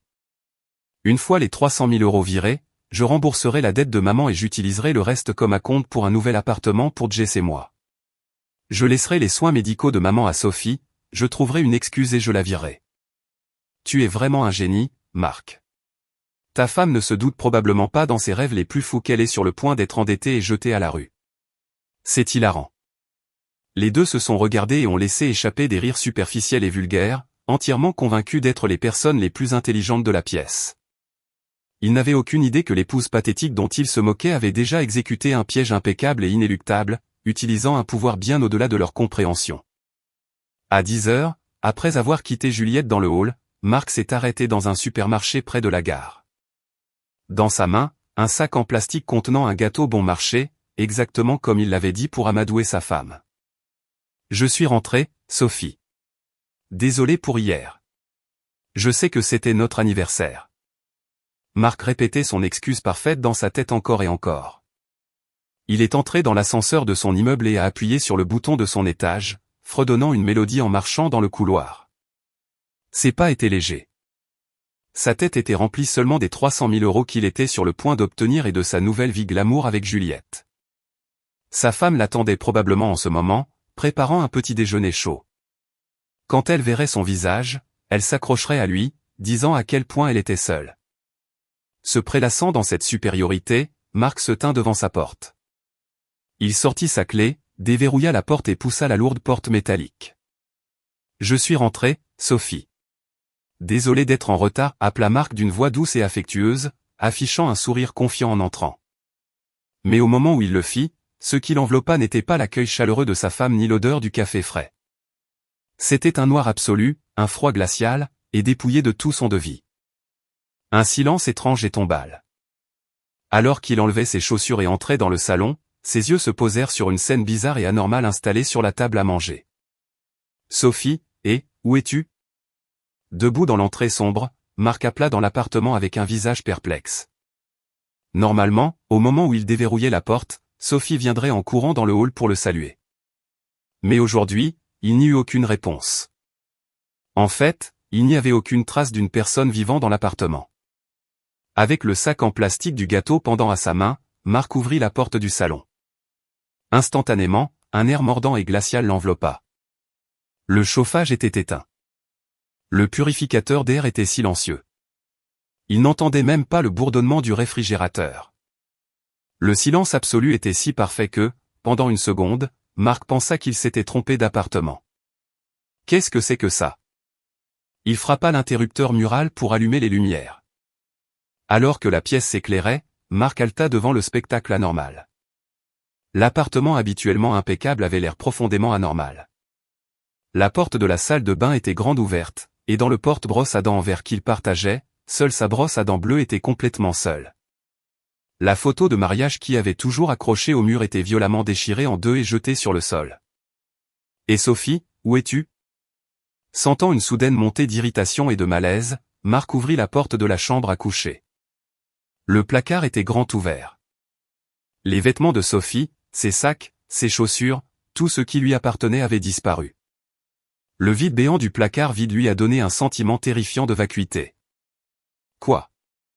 Incapable de comprendre ce qui se passait, Marc trébucha en arrière dans le salon. C'est alors que ses yeux se fixèrent sur la table à manger.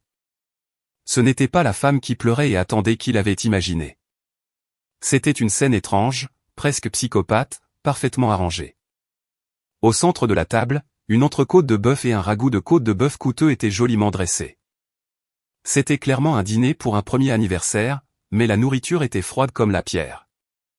La graisse du steak s'était figée en blanc, et une pellicule dégoûtante recouvrait le ragoût, et disposée en éventail entre les assiettes froides, se trouvait une pile de papiers et de photos.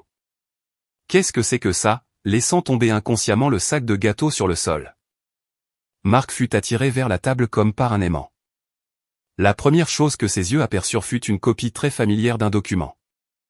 L'accord de cosignature de près de 300 000 € qu'il avait essayé de faire signer à Sophie.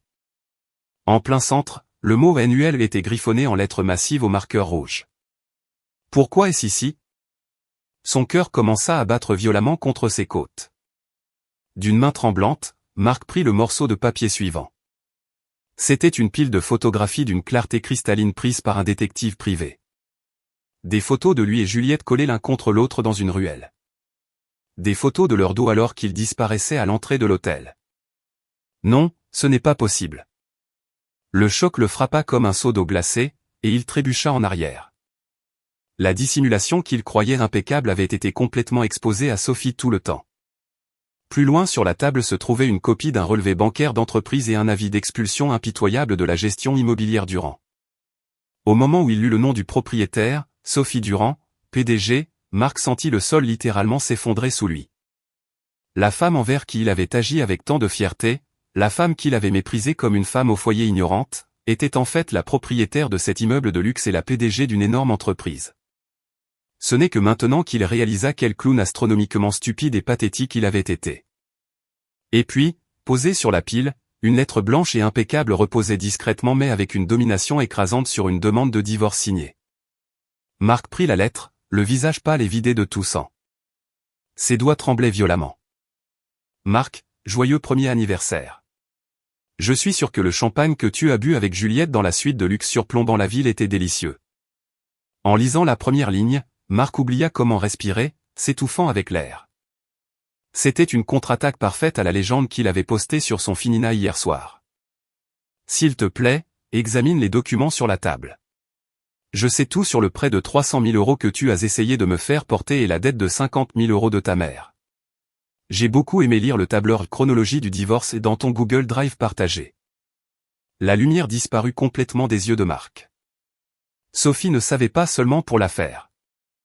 Elle connaissait tous les détails de leur répugnant complot de transfert de dette.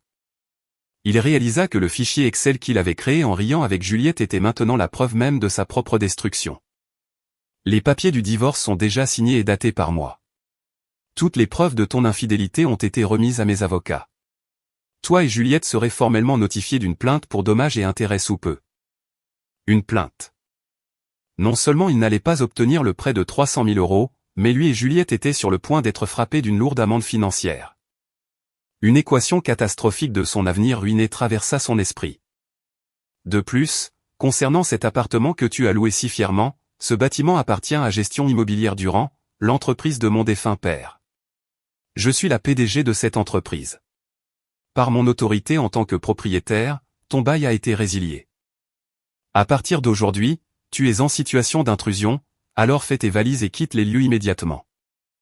Marc fut brutalement informé que l'endroit même où il se tenait n'était plus un lieu où il était autorisé à être. PS. J'ai aimé lire ton compte Instagram secret tous les jours. Je me demande lequel de nous pleure en ce moment. Ne te montre plus jamais à moi. Au revoir. Au moment où il termina la dernière phrase, la lettre lui glissa des doigts et flotta jusqu'au sol. Il serra le bord de la table, essayant désespérément de rester debout, mais la force quitta complètement ses genoux, et il s'effondra sur le parquet. Seuls de faibles gémissements sans voix s'échappèrent de sa bouche. Il pensait qu'il avait complètement gagné. Il pensait pouvoir transformer sa femme ennuyeuse en esclave endettée et vivre sa meilleure vie avec sa maîtresse. Mais la réalité, sa femme avait tout vu, l'avait méprisé et jeté comme une ordure. Son prêt, son argent, son lieu de vie, tout lui avait été retiré. Tout ce qui restait était de la nourriture froide et son propre moi pathétique et ruiné. Sophie, c'est une blague, n'est-ce pas, Sophie? Le cri misérable et pathétique d'un homme résonna creux dans l'appartement silencieux, n'atteignant absolument personne. Affalé sur le parquet. Il fallut plusieurs minutes à Marc pour même commencer à comprendre la situation dans laquelle il se trouvait. Devant lui se trouvait un dîner d'anniversaire somptueux et glacial, et une montagne de documents juridiques servant de sentence de mort. C'est un mensonge. Ce doit être une sorte de farce. Une voix tremblante s'échappa de sa bouche sèche. Quelques dizaines de minutes auparavant, il n'avait pas douté une seconde qu'il était le vainqueur de la vie. Il avait passé une douce nuit dans un hôtel de luxe avec sa maîtresse et était sur le point de décharger sa dette sur sa femme gênante.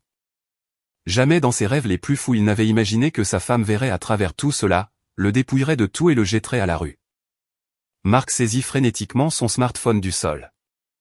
D'un doigt tremblant, il trouva le numéro de Sophie et appuya sur Appeler.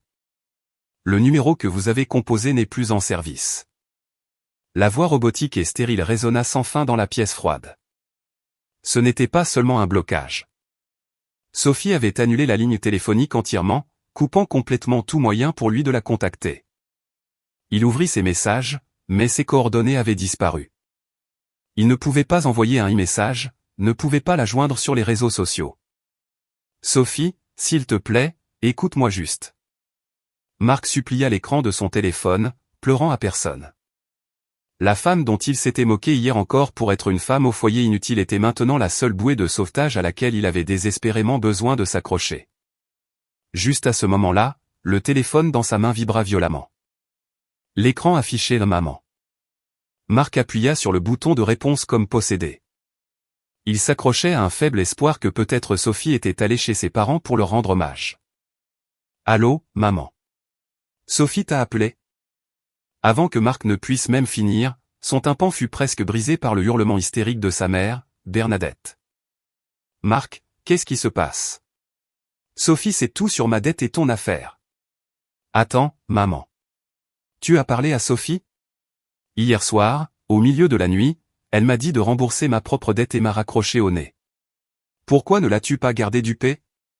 Mes 50 000 € sont dus aujourd'hui. Si ton père le découvre, il va me jeter de la maison. Ce qui sortait de la bouche de sa mère n'était pas des mots d'inquiétude pour le mariage de son fils qui s'effondrait, mais une rage pure et non altérée pour sa propre sécurité et l'argent qu'elle perdait. Marc sentit un mal de tête foudroyant arriver. Maman, c'est moi qui suis foutu. Sophie est la propriétaire de tout cet immeuble.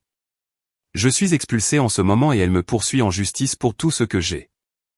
Marc supplia à travers ses larmes. Mais ses cris n'atteignirent pas Bernadette du tout. Je m'en fiche. Tout ça arrive parce que tu as dû avoir une liaison et ruiner le plan. Prends tes responsabilités et va tout de suite dans un endroit de prêt sur salaire et procure-moi mes 50 000 euros. Tu te moques de moi? Ma vie est finie et tu ne te soucies que de toi-même. N'ose pas parler à ta mère comme ça. Je n'ai pas besoin d'un fils inutile comme toi. Bip. L'appel fut coupé unilatéralement. Marc regarda son téléphone d'un air vide. Sa mère, qui l'avait toujours gâté parce qu'il était le fils aîné et s'était appuyé sur lui quand c'était pratique, l'abandonna instantanément au moment où elle réalisa qu'elle ne pouvait pas lui soutirer de l'argent. Il n'y avait jamais eu de lien familial. C'était une relation superficielle maintenue uniquement par la vanité et l'argent. Bon sang. Qu'est-ce que c'est que ça? Qu'est-ce qui se passe? Marc cria, s'arrachant les cheveux. Non, ce n'est pas fini. J'ai toujours Juliette. Juliette est intelligente. Elle connaît la loi. Si je lui parle, elle trouvera certainement une idée brillante pour renverser ce cauchemar. Même la plainte. Si nous la combattons ensemble, nous pouvons trouver une solution. S'accrochant à elle comme un homme qui se noie, Marc composa le numéro de sa maîtresse. Après quelques sonneries, elle décrocha. Salut Marc. Quoi de neuf? Tu as oublié quelque chose? La voix de Juliette était douce et détendue. Ils venaient juste d'être ensemble 1 heure auparavant. Marc parla rapidement, désespéré d'avoir une bouée de sauvetage. Jess, s'il te plaît, aide-moi. C'est un désastre. Sophie savait tout. Elle a vu tout le tableur chronologie du divorce sur le disque partagé. Quoi? De quoi tu parles? La voix de Juliette perdit instantanément sa douceur. C'est vrai. Je suis rentré et elle est partie. Il y a des papiers de divorce et une menace de procès sur la table. Et Jess, cet appartement appartient à la société de Sophie. Je vais être expulsé aujourd'hui. Et le prêt de 300 000 euros est complètement mort. Un silence lourd et terrifiant s'abattit sur la ligne. Jess, qu'est-ce qu'on fait? Attends. Tu es en train de me dire que tu n'avais aucune idée que ta propre femme était PDG d'une société immobilière? La voix de Juliette se transforma en quelque chose de glacial et de froid, comme si elle parlait à un parfait inconnu. Je ne savais pas. Sophie a gardé le secret. Tu es un idiot? Je suis sans voix. J'ai perdu mon temps à me laisser entraîner par un loser pathétique comme toi. Oh. Qu'est-ce que tu dis? Écoute-moi. La seule raison pour laquelle j'ai dit que je t'épouserais, c'est parce que tu avais promis de contracter un prêt de 300 000 euros pour nous acheter un nouvel appartement. Pourquoi diable resterais-je avec un loser fauché et sans abri qui était sur le point d'être poursuivi en justice pour tout ce qu'il a par son ex-femme? Marc n'en croyait pas ses oreilles. Il était le seul à croire réellement qu'ils étaient amoureux. Pour Juliette, Marc n'était rien de plus qu'un distributeur automatique pratique pour financer son style de vie extravagant. Attends, Jess, nous nous aimons. Tu vas devoir payer la moitié des dommages de toute façon. Si nous engageons un avocat ensemble.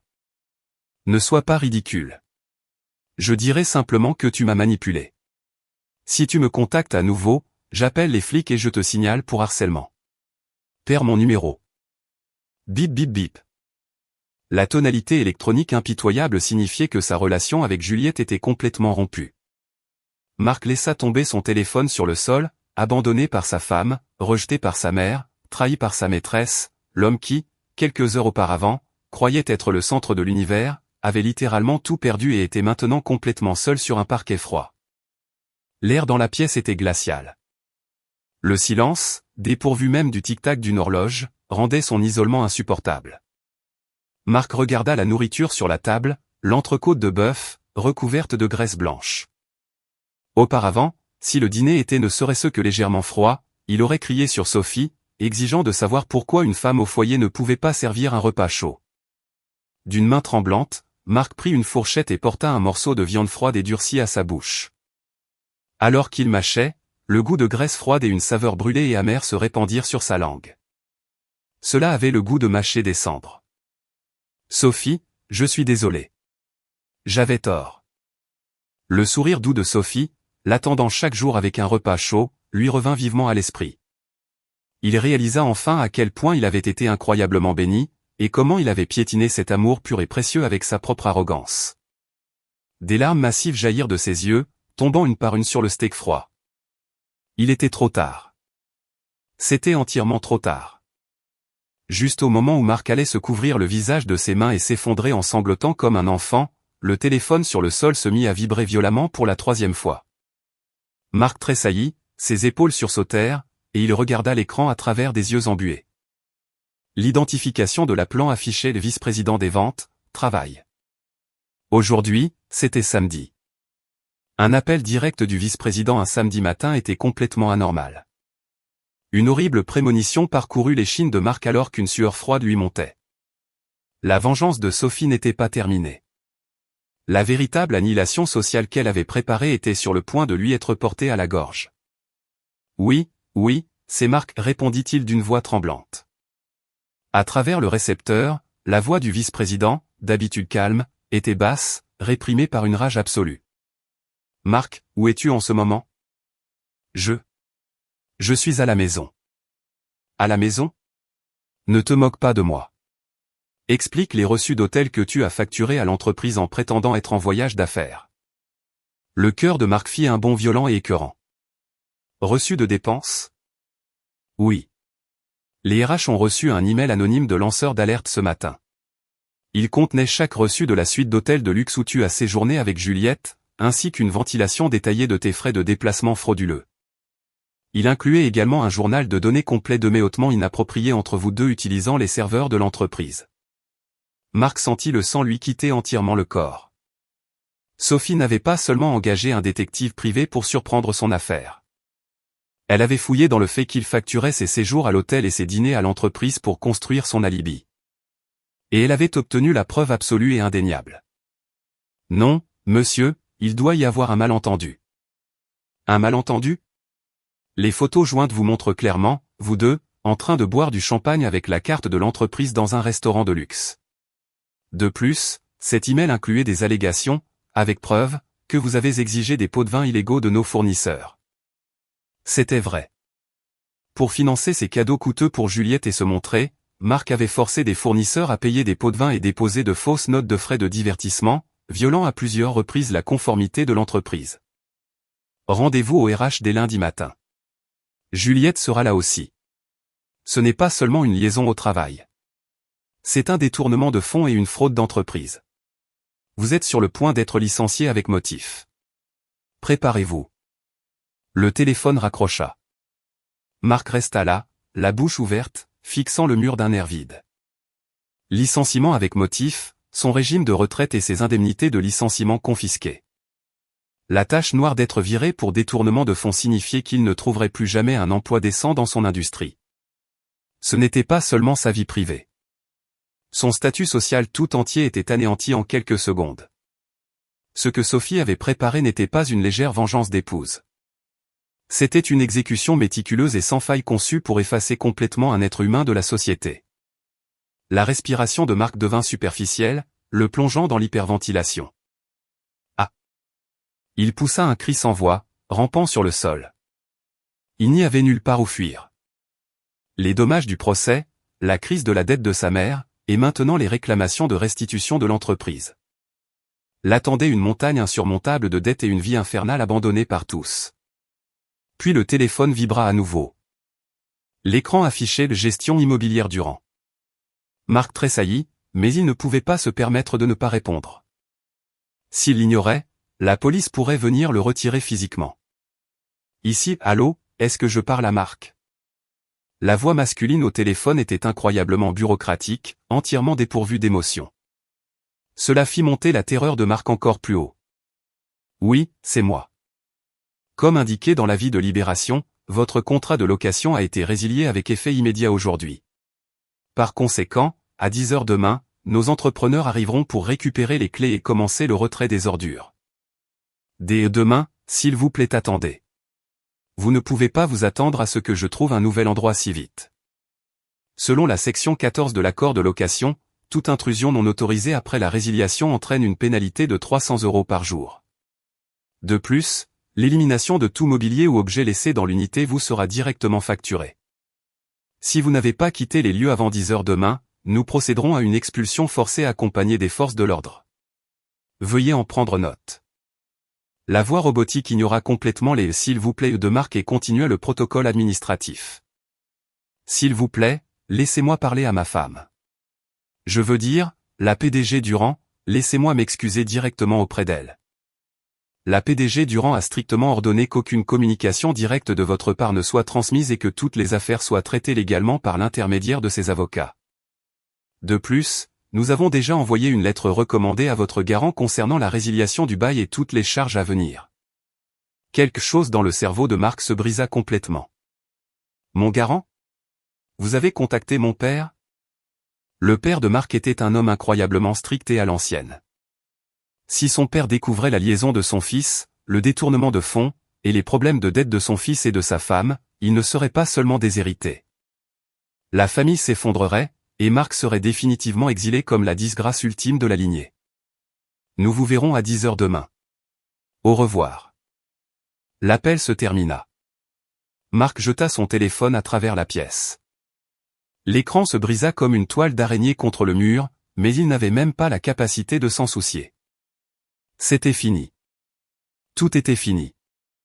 Marc ramena ses genoux à sa poitrine, se recroquevillant dans le coin du salon sombre. L'homme qui, jusqu'à hier, croyait être une élite choisie et spéciale, et méprisait sa femme, réalisait maintenant qu'il était le déchet le plus pathétique et le plus insignifiant sur Terre. L'appartement resta parfaitement silencieux. Peu importe combien il criait, pleurait, ou versait des larmes de regret, il n'y avait personne dans cet espace pour recueillir son chagrin. Le steak et le ragoût froid sur la table, l'horloge arrêtée au mur, la photo de mariage violemment déchirée. Tout semblait se moquer éternellement de son arrogance et de sa stupidité.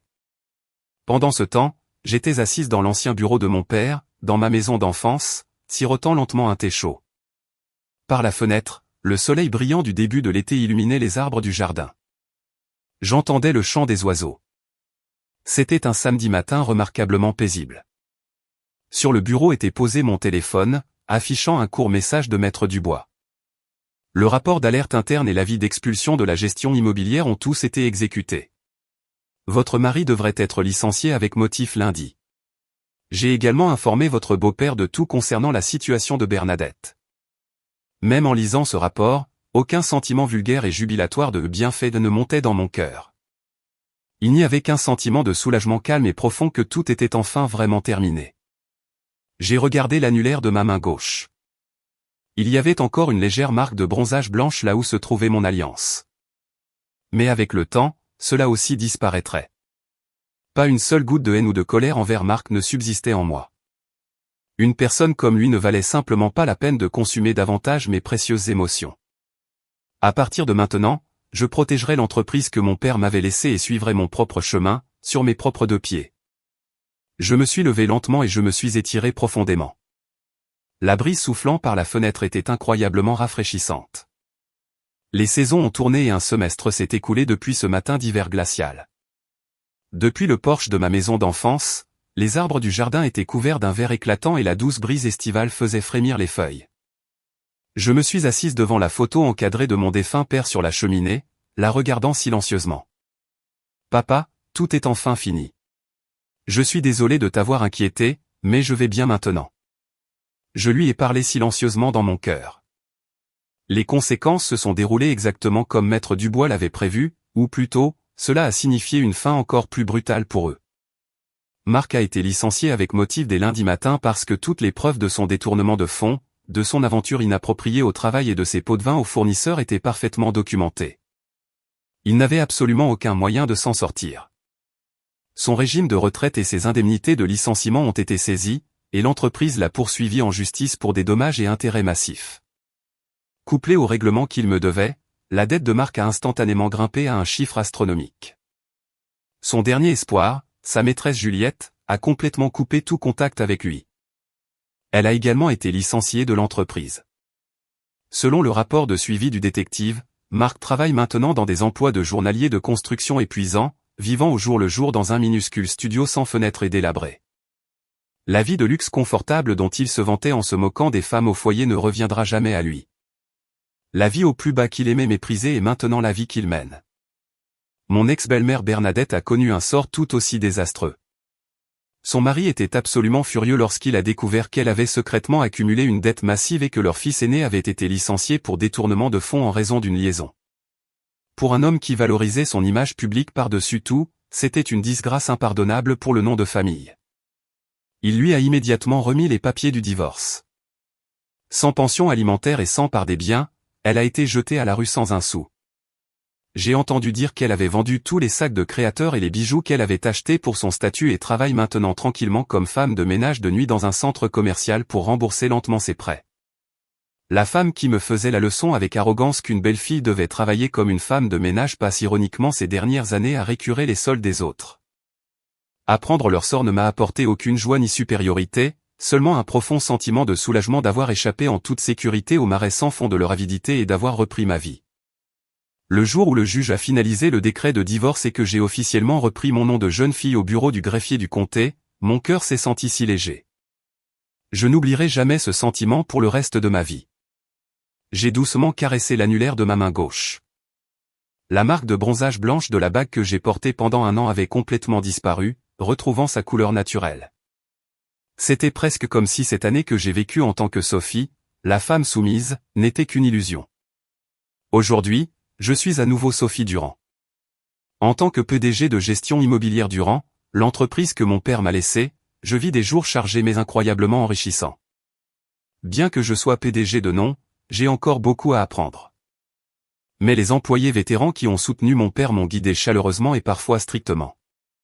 L'autre jour, Maître Dubois est venu à notre bureau. Sophie, votre expression a complètement changé. Vous commencez à avoir le même air digne que votre père avait lorsqu'il dirigeait cet endroit, a-t-il dit, ses yeux plissés derrière ses lunettes alors que je lui servais du café. C'est grâce à vous, Maître Dubois. Si vous ne m'aviez pas poussé à l'époque, je serais probablement encore en train de pleurer jusqu'à m'endormir, agissant comme leur bouc émissaire pratique, ai-je dit, baissant profondément la tête. Il a souri doucement et a secoué la tête. Non, celle qui a pris la décision de se lever et de se battre, c'est vous, Sophie. Quand une personne réalise ce qu'elle doit vraiment protéger, elle découvre une force bien plus grande qu'elle ne l'avait jamais imaginée. Grâce au secteur immobilier, j'ai eu l'occasion de rencontrer de nombreuses familles différentes. Tout récemment, un couple âgé est venu chercher une petite maison de plein-pied pour passer leur retraite. Nous n'avons plus besoin d'une grande maison. Tant qu'il y a assez de place pour ma femme et moi pour prendre un café ensemble sur le porche, nous serons plus qu'heureux, a dit le mari, souriant à sa femme. En les voyant, mon cœur s'est réchauffé. Il n'y avait ni vanité ni calcul entre eux. Il n'y avait que du profond respect et de l'affection forgée en parcourant une longue vie ensemble. Mon père avait l'habitude de dire, Sophie, une maison n'est pas juste une boîte. C'est un miroir qui reflète la vie des gens qui y vivent. Peu importe la grandeur du manoir, s'il n'y a pas d'amour, ce n'est qu'un bloc de pierre froide. Je ne le comprenais pas pleinement à l'époque, mais maintenant je le comprends douloureusement bien. Cet appartement de luxe où j'habitais n'était rien d'autre qu'un bloc de cloisons sèche-froid, sans la moindre trace d'amour. Mais cette vieille maison d'enfance que mon père m'a laissée a des souvenirs familiaux chaleureux gravés dans chaque égratignure des cadres de porte. Qu'est-ce qu'une famille? Qu'est-ce qu'un mariage? Que vous partagiez le sang ou soyez liés par un morceau de papier appelé un acte de mariage, s'il n'y a pas de respect mutuel et de compassion, ce n'est qu'une boîte vide. Marc et Bernadette ont essayé désespérément de décorer cette boîte vide avec vanité et apparence, fermant les yeux sur le fait que l'intérieur pourrissait. Je suis sorti de cette boîte pourrissante de mes propres pieds, et je peux enfin sentir la vraie chaleur du soleil à nouveau. Quand j'étais femme au foyer, Marc avait l'habitude de ricaner, tu ne sais pas à quel point c'est difficile dans le monde réel. Et oui, s'aventurer dans le monde des affaires a ses défis. Mais quand un client sourit et dit, je suis si content que nous ayons fait confiance à votre entreprise, Sophie, la joie est irremplaçable. Je travaille toujours dur pour les autres, mais maintenant je suis entouré de personnes qui évaluent correctement mes efforts et montrent une gratitude sincère. Je me suis levé et je suis sorti sur le porche. Dans le coin du jardin, les buissons d'hortensia commençaient à fleurir. Ils boiront la pluie d'été et fleuriront encore plus magnifiquement. Je suis la même. La douleur et les larmes de l'année passée n'ont pas été vaines. Je comprends maintenant clairement que c'était une épreuve nécessaire, une épreuve pour apprendre le côté obscur de l'humanité, pour faire face à mes propres faiblesses, et pour acquérir la force tranquille de se relever. Sophie, votre réunion de 10 heures est là, a appelé la voix de notre directrice de bureau de longue date depuis le couloir. J'arrive tout de suite, ai-je répondu vivement, tournant le dos à la vue du jardin. Je n'ai plus besoin d'un faux sourire pour plaire à qui que ce soit. Je pleure quand je suis triste et je ris du fond du cœur quand je suis heureuse. Je me forge cette vie totalement normale, fondamentalement humaine, de mes propres mains. En me voyant dans le miroir du couloir, j'ai souri. La femme faible et effrayée n'était nulle part. Une femme farouchement indépendante, droite et regardant droit devant, me regardait avec une détermination inébranlable. Quand j'ai ouvert les portes d'entrée du bureau, la lumière brillante de l'été m'a enveloppé. Le ciel au-dessus était infiniment et parfaitement bleu. Aujourd'hui, un nouveau jour commence. Et le chemin que je parcours s'étend, lumineux et illimité, devant moi.